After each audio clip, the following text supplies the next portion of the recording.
Assalamualaikum warahmatullahi wabarakatuh. Nama saya Nur Ain Al-Hidayah binti Zahari, nombor masjid 058008.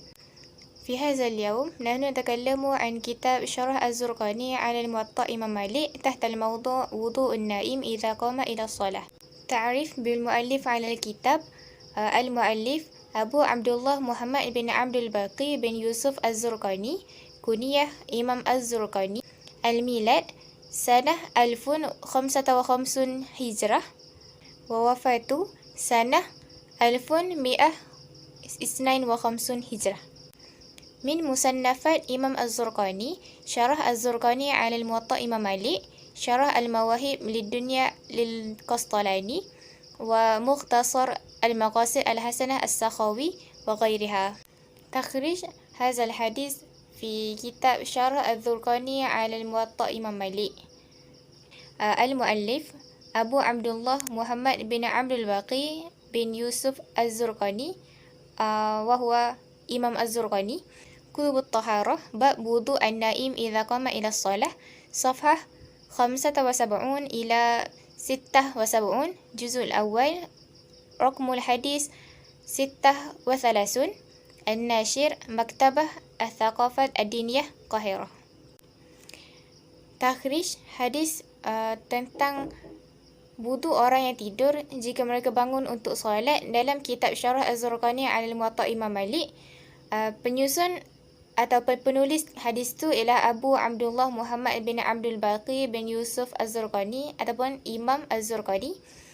Hadis tu berada dalam kitab At-Taharah, bab wudu an-naim idza qama ila shalah. Berada pada muka surat 75 dan 76, juzuk awal, hadis bernombor 36. Dan penerbit bagi kitab tersebut ialah Maktabah Al-Thaqafah Ad-Diniyah, terletak di Qahirah. Wa ba'da zalik takhrij hadzal hadis fi kitab Muwatta Imam Malik. Al-muallif Malik bin Anas wa huwa Imam Malik, fi kitab Taharah, bab wudu an-naim idza qama ila shalah aidan, صفحة 21، رقم الحديث 9. الناشر مؤسسة زايد بن سلطان النهيان للأعمال الخيرية والإنسانية، Abu Dhabi, Emirat. Seterusnya, takhrij hadis tersebut dalam kitab Muwatta Imam Malik. Penyusun atau penulis hadis tu Malik bin Anas, iaitu Imam Malik. Berada dalam kitab At-Taharah, bab wudu naim idza qama ila shalah, sama seperti tadi. Berada pada muka surat 21, hadis bernombor 9. Penerbit bagi kitab ni ialah Yayasan Zaid bin Sultan Al-Nahyan lil A'mal Al-Khairiyah wal Insaniyah, yang terletak di Abu Dhabi, Emirates. Assalamualaikum warahmatullahi wabarakatuh. Nama diberi Zakiatul Hasanah binti Zaidi dan nombor matriks 058076. Sekarang saya akan membacakan hadis yang kumpulan kami telah pilih yang bertajuk Bab Wudu an-Naim idza qama ila salat. Haddatsani Yahya an Malik an Abi Zinad an al-A'raj an Abi Hurairah anna Rasulullah sallallahu alaihi wasallam qala إذا استيقظ أحدكم من نومه فليغسل يده قبل أن يدخلها في وضوئه فإن أحدكم لا يدري أين باتت يده. Yang membawa maksud daripada Malik, daripada Abi Zinad, daripada Al-A'raj, daripada Abi Hurairah. Sesungguhnya Rasulullah SAW telah bersabda, jika salah seorang daripada kamu bangun daripada tidurnya, maka hendaklah ia membasuh tangannya sebelum dia mengambil wuduk, kerana tidak seorang pun daripada kamu yang tahu di mana kedudukan tangannya. Assalamualaikum warahmatullahi wabarakatuh. Nama saya Ni'ina Rasyazana binti Muhammad Sani dan nombor matrik 058965. Seterusnya adalah ma'anil kalimah.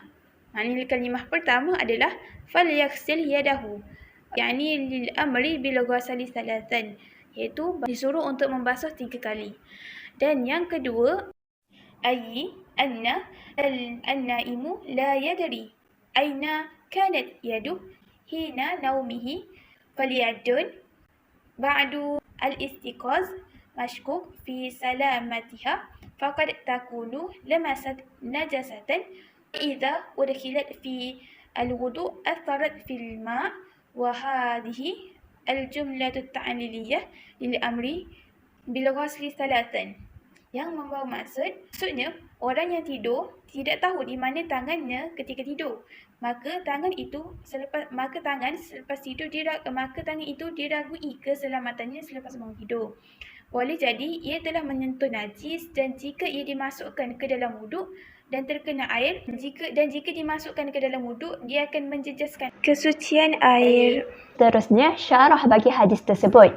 مالك عن أبي الزناد عبد الله بن زكوان عن الأعرج عبد الرحمن بن هرمز عن أبي هريرة أن رسول الله صلى الله عليه وسلم قال إذا استيقظ أحدكم من نومه فليغسل ندبا يده بالإفراد.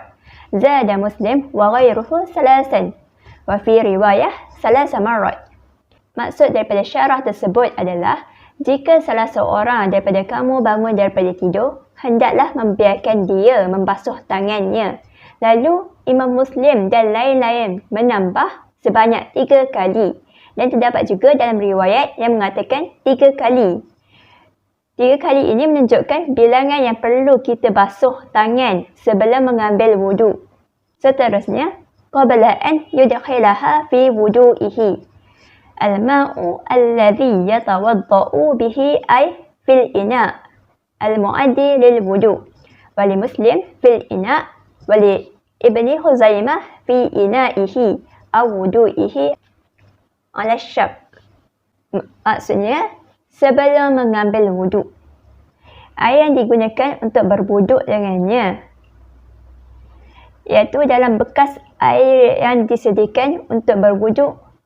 Dan daripada Imam Muslim mengatakan fil ina' iaitu dalam bekas. Dan Ibnu Khuzaimah mengatakan pada bekasnya itu atau pada wuduknya ada rasa syak.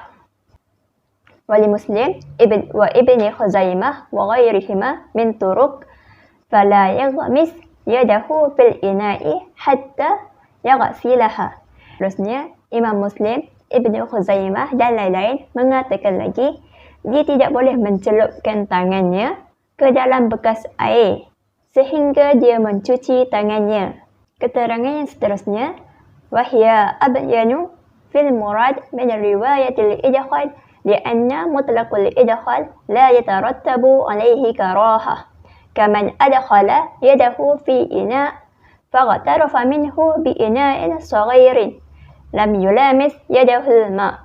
Dan penjelasan di sini yang dimaksudkan daripada riwayat itu adalah dimasukkan tangan, kerana orang yang mencelupkan tangannya dalam bekas kecil ia tidak mengakibatkan makruh. Seolah-olah orang yang memasukkan tangannya ke dalam bekas maka dia mencedok daripadanya dengan sebuah mangkuk kecil yang tangannya tidak menyentuhi air. Berdasarkan penerangan sebentar tadi, ia tidak boleh dihukum secara mutlak bahawa wuduk itu tidak sah. Kerana perbuatan tersebut hanya bertujuan untuk memindahkan air ketika mengambil wuduk dan diharuskan untuk melakukan seperti itu. Serta ia tidak akan menukarkan sifat air tersebut menjadi air yang mustakmal. وخرج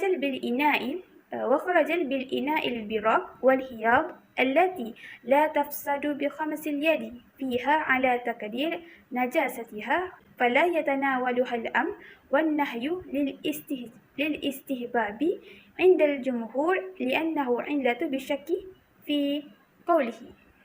Dan dikeluarkan mangkuk dan besin yang tidak rosak dengan mencelupkan tangannya ke dalam tangan ke dalam mangkuk atau besin untuk menentukan sama ada najis ataupun tidak. Maka di sisi jumhur, perintah dan larangan untuk tidak diambil kerana ia menyebabkan keraguan.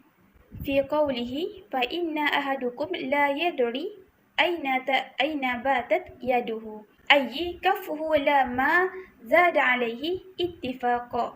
Di dalam hadis, sesungguhnya tidak ada seorang pun daripada kamu yang mengetahui di mana tapak tanganmu berada sewaktu kamu tidur, kedudukan kamu sewaktu kamu tidur. Ada Ibnu Huzaifah wal Daraqutni minhu ay min jasadi. Manakala Ibnu Huzaimah dan Ad-Daraqutni menambah daripadanya adalah iaitu daripada badannya. Ay halaqat makanan tahiran minhu aw najisan aw basaratan aw jurhan aw athar al-istinja bil ahjar ba'da balalil ma aw awil yadi bin nahwi arakin. Maksudnya, adakah ketika kita tidur, tangan kita ni akan tersentuh, akan dijumpai dengan tempat-tempat yang bersih ataupun najis, jerawat atau luka atau kesan istinja dengan batu selepas membasahi air ataupun tangan yang berpeluh. Wa hamalahu Ahmad ala wujub fi naumil lail dunan nahar wa anhu fi riwayatin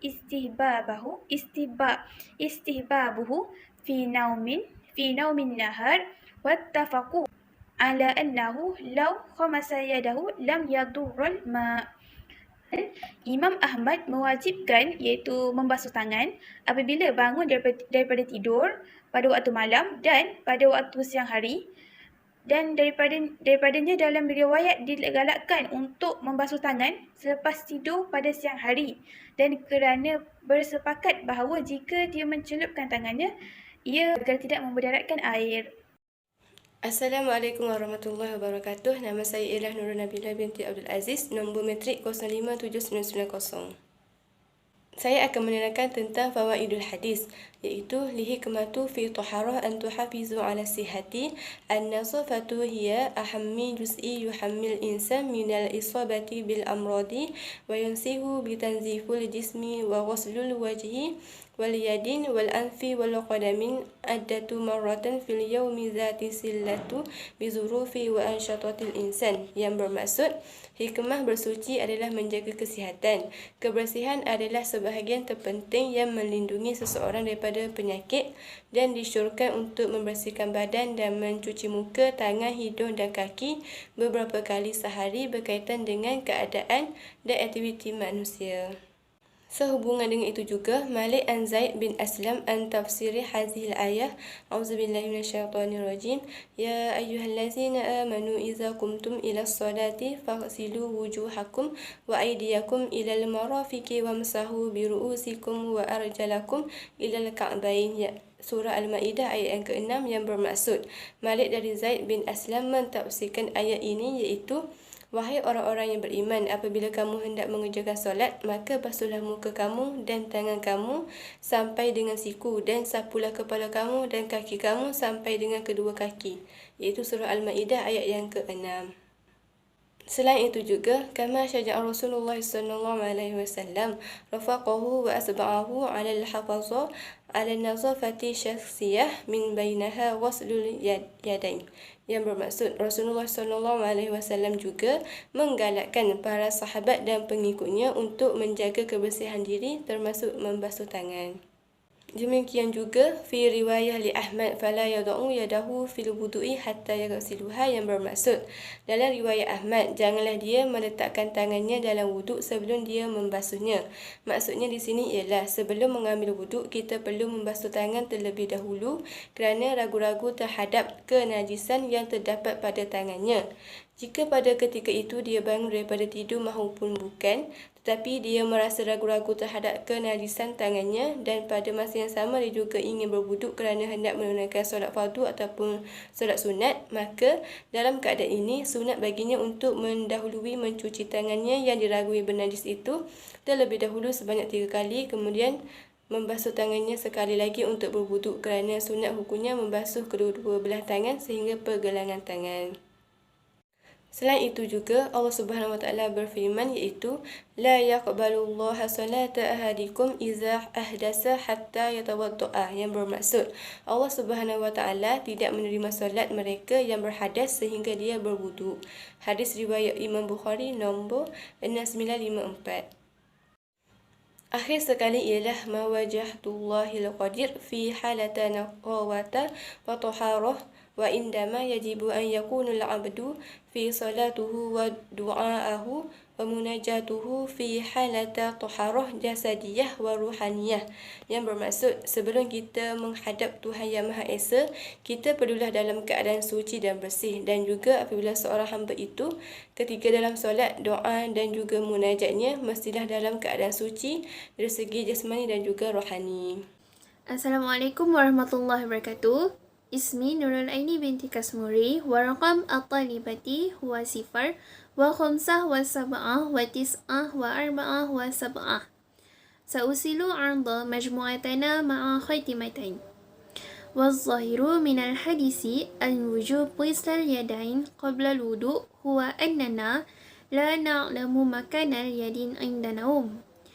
Secara zahirnya, hadis di atas adalah berkaitan tentang kewajipan membasuh kedua tangan sebelum mengambil wuduk adalah kerana kita tidak tahu di mana kedua tangan itu berada ketika kita sedang tidur. Dengan erti kata yang lain, dikhawatiri jika tangan kita itu kotor. Lakin, minal wadih fil hadis a'lahu an Rasulullah SAW lam yakul li'annahu yakhsha an takunu yadaka mutaskhah. Tetapi jelas dalam hadis di atas, Rasulullah SAW baginda tidak mengatakan kerana dikhawatiri tangan kamu kotor. Jadi itu adalah mafhum. Mafhum ni boleh jadi betul dan boleh jadi salah. Boleh jadi ada maksud lain yang kita tidak tahu. Bahkan ramai di kalangan kita apabila bangun tidur merasakan tangan kita berada dalam keadaan yang bersih. Jadi persoalannya, adakah dia tidak perlu membasuh tangan sebab tangan dia bersih? Apatah lagi orang yang berada di negara yang sejuk, di mana mereka menggunakan sarung tangan sebelum tidur, adakah dia tak perlu basuh tangan? Al-jawabu huwa annahu la yaza'lu bihujatan li ghuslan yadayhi li'anna Rasulullah SAW lam yakul ma lam takunu yadaka nazifatain. Jawapannya, dia tetap perlu membasuh tangan kerana Rasulullah SAW baginda tak kata kecuali jika tangan kamu bersih. Bahkan Rasulullah SAW pun tidak kata basuh jika tangan kamu kotor. Itu hanya mafhum yang boleh kita ambil daripada hadis dan mafhum ini tidak boleh dijadikan sebagai hukum.